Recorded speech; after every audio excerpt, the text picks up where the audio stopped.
Welcome to Pawon Temple, locally known as Candi Pawon. This Buddhist temple is located between Borobudur to the northwest and Mendut to the southwest. The fact that these three temples are located in a straight line is no coincidence, but rather suggests there is a symbolic meaning that binds these temples. Local stories tell that there used to be a road from Mendut to Pawon and all the way over to Borobudur. This road was supposedly used by Buddhist pilgrims who started their pilgrimage at Mendut and ended it with a climb to the top of Borobudur. Even though the original road is gone, Buddhist pilgrims still walk from Mendut to Pawon and on to Borobudur during their pilgrimages. Despite this fact, the function of the temple itself is not certain. Some believe the temple simply served to purify the minds of the pilgrims prior to ascending Borobudur. Others say, while this is true, the temple also served as a grave for one of the old Javanese kings. The name of the temple, Pawon, supports their theory.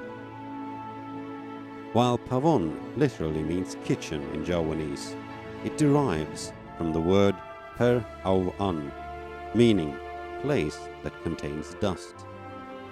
Another theory is that Pawon was not a grave, but a place to store King Indra's weapon, Varja. Exactly when the temple was constructed is hard to say, as the ancient Javanese kingdoms seldom documented their history as written texts. Examination of style and the carvings suggest that Pawon's is slightly older than Borobudur, which means it was built sometime during the 8th or 9th century. Now let's talk about the different features of the temple. Above the entrance, you can see a Kalamakara arch, a decoration typically found above the doors in Indonesian temples and shrines. All around the outer walls of Pawon, you can see carvings of men and women. These are symbolizing bodhisattvas and taras, a Buddhist name for people who have reached enlightenment. On one of the sides, you will see a relief of Kalpataru, the tree of life, which divine powers can fulfill wishes. The details on the relief are remarkable, despite its age. On the left side, at the top of the tree, you can see an aspara, a female cloud spirit. The other side depicts a devata, a Hindu guardian spirit. On either side of the tree's base stands a kinari. A kinari is a mythical creature, half woman, half bird, renowned for dance, song, and poetry. She is also a traditional symbol of beauty, grace, and accomplishment.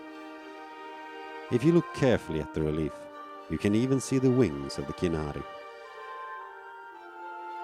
The roof section of Pawon is covered in 5 small stupas, the Buddhist mound-like structure often used to hold relics. Whether or not these stupas contained any relics remain unknown. Even though Pawon is significantly smaller than its 2 neighboring temples, it is still a remarkable temple. Historians have even dubbed it as the jewel of Javanese temple architecture due to its simplicity, symmetry, and harmony.